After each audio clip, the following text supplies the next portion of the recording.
Hey guys, Joe from the Crazy New York Driver Show. Today is Friday, August 30th, 2013. Time for another eBay video. And guys, we have a lot to discuss today. As usual, we're going to start with a recap of last week and some announcements and updates. And we'll start with them first. First of all,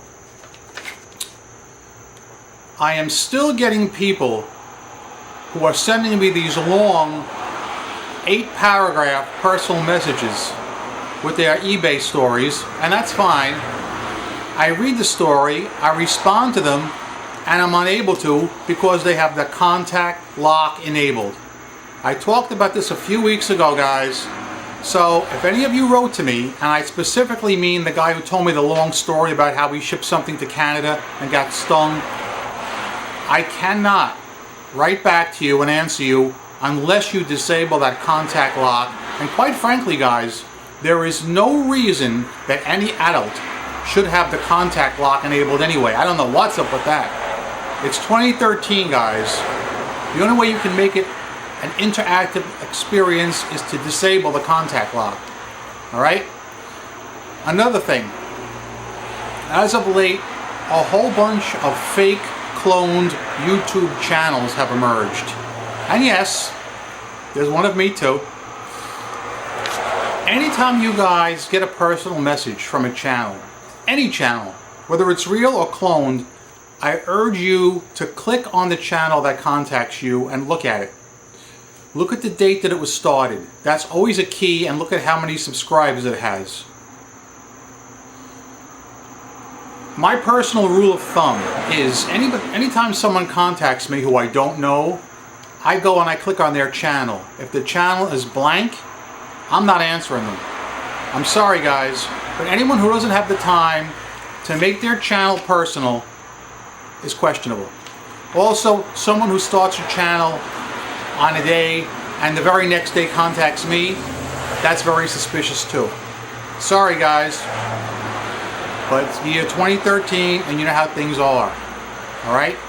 Put a little work in your channel.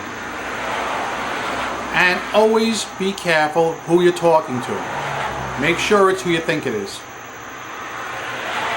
Alright? Let's talk about last week's video. We talked about a couple of key points. Lack of seller protection, and I've got a lot to tell you about that, which I'll save for a little later. And we talked about that Xbox listing that was very questionable. Last week I had told you there was this seller selling these Xbox subscriptions for $5. Well, he's since upped it to $25. Upped it to $25. Now apparently maybe my video is getting him some hits or something. I don't know what the game is.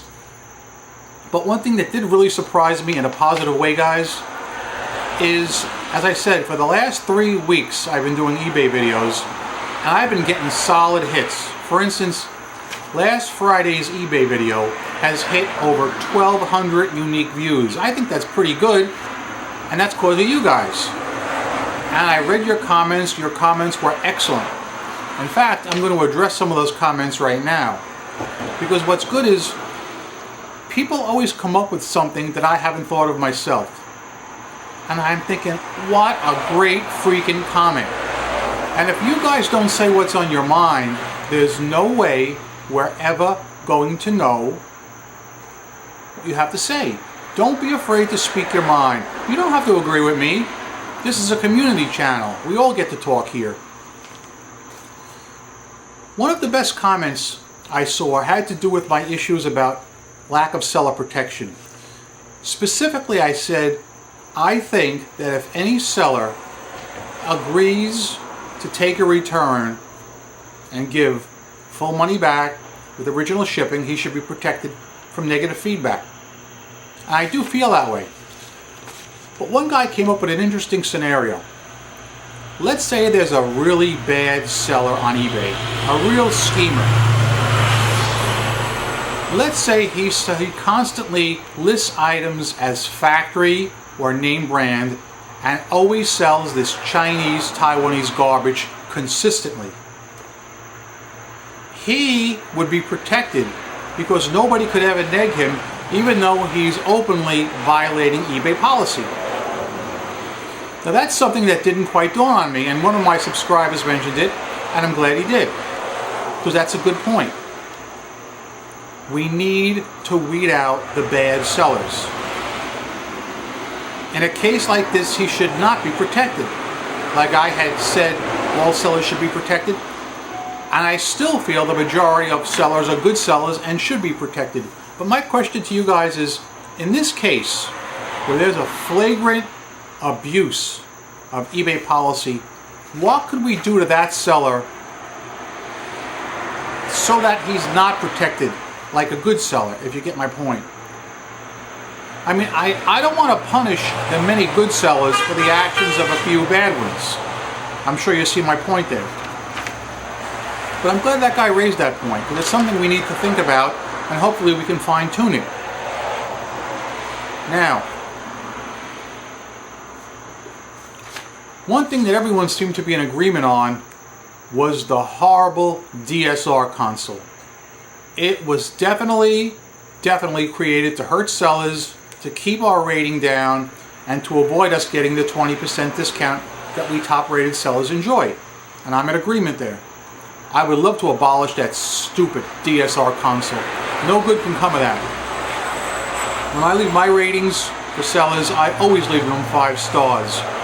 Rarely do I leave anything less. And just to tell you a little story, something that happened to me the other day. I bought a set of hubcaps on eBay.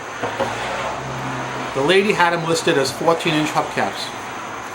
And they were something desirable. I snapped them right up. I just got them. And they turned out to be 13-inch. Now, I am sure this person did not intentionally try and dick me over. It was an honest mistake, because a lot of people do not know automobilia. What is my reaction?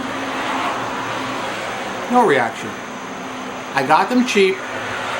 I think I can move them. I'm going to try and move them. No reason to hurt a seller. I might drop her a line and say, by the way, just so you know, those were 13-inch and not 14. I would never open a case or hurt her feedback in any way, because I wouldn't want someone doing that to me. That's my personal feeling on that issue. I just want to share that with you. Speaking about the DSR console again, one of you guys talked about how people ding you on your shipping cost.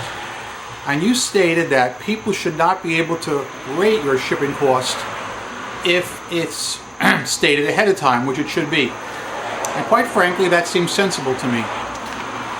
I myself offer free shipping on all my auctions. Not because I'm running the goodwill mission here. Not because I have a heart of gold, but because I want those 5 stars.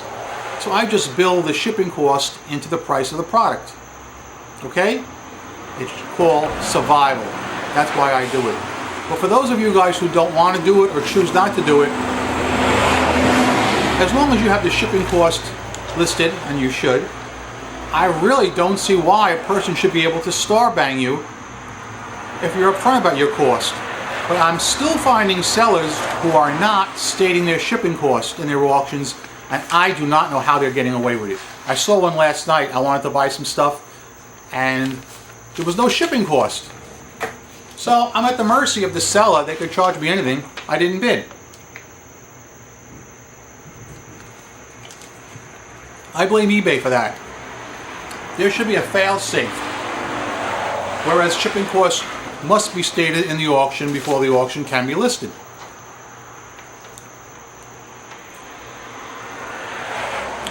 Before I talk about eBay customer service and really Rant, one more little idea I have. This is about YouTube. See what you guys think of this. When you watch a video, if you like it, you have the option to give it a green thumbs up or a red thumbs down. I would like to see more transparency. Meaning, whether you give it a thumbs up or thumbs down, I would like to see YouTube list everybody's name, every user's name who gave it a thumbs up or who gave it a thumbs down. This would eliminate a lot of the haters, you know what I mean, guys? And it would be more transparency. It would give people a chance to stand up for what they believe in. For instance, if I like so-and-so's video and I want to really show him some support, I would give him a thumbs up, and it would say, people who like the video, Crazy New York Driver. And it would be my way of showing support for the guy. Conversely, if the guy was a hater or dishonest, I left him a thumbs down, it would be me showing the community that I have the cojones to put my name on a thumbs down. It's just something I'm throwing out for you guys, and I'd like your opinion on that. Let's now move on to seller protection, or lack thereof, because I got a nice long rant for you guys. So if you have some cup of coffee or a soda, get it, because you're going to need it. Several months ago I made a video stating that eBay seller protection seemed to be improving, and that the last few times I had called them, I had been transferred to their US office in Utah. And I commended the nice people there and how they did a great job. Since then, I've been getting a lot of PMs from you good people telling me that you have not been sent to Utah, you've been sent to the Philippines. And you've complained, and rightly so. And I wondered for the longest time why that was. Now, as it happens, I had to call eBay customer service a few nights ago with 2 issues. Alright? And where did Crazy New York Driver get sent? To the Philippines. As soon as I heard who was talking to me, I knew beyond any doubt nothing was going to transpire. I want to tell you the 2 issues I have, what happened, and give you a complete run through. Because one thing I meant to talk about weeks ago and I keep forgetting. Have any of you ever had this problem?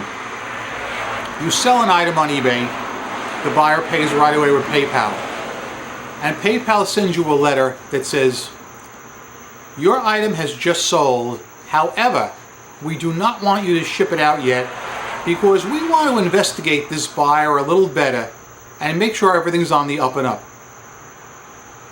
We will contact you in 24 hours with a resolution. Have any of you guys gotten that? Well, I have. I've had about 5 of them this summer. And the first 4 of them were just that, nothing. The payment was cleared the next day, and I sent the items out. But this week I finally got one where PayPal contacted me and said, we are refunding the buyer his money. The account looks suspicious. Do not send the item. Now I have no problem with that. That's one way PayPal is looking out for us. I have no complaint. But now here's where it gets real tricky. PayPal and eBay need to work together a little better, because although PayPal has refunded the buyer and refunded my PayPal fees, eBay hasn't. eBay has not refunded my final value fee, and it looks like it's an open transaction, and the buyer can neg me. So I got a serious situation here, and eBay is not lifting a finger to do anything about it. So I waited several days, and I decided to call Trust and Safety, or eBay customer service rather, because I wanted to talk about that and another issue. So I called customer service, I got the Philippines, and I explained. And she says, well, I can go ahead and give you your final value fee back. I said, well, that's fine. I said, do that. But now how do I close this out through eBay and make sure I don't get negged? And she says to me, well, there is no way to close it out unless you contact the buyer and send him the cancel transaction request. Now think about this. Think. PayPal on one end is telling me it's a suspicious buyer, don't deal with him. eBay is saying contact him and prostrate yourself and ask him to cancel the transaction.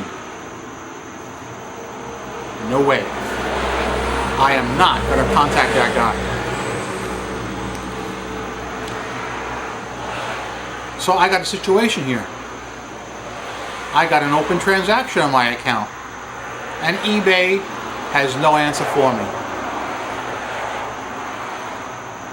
It gets better. Remember the story I told you a few weeks ago about the suspicious negative feedback I got? Excuse me.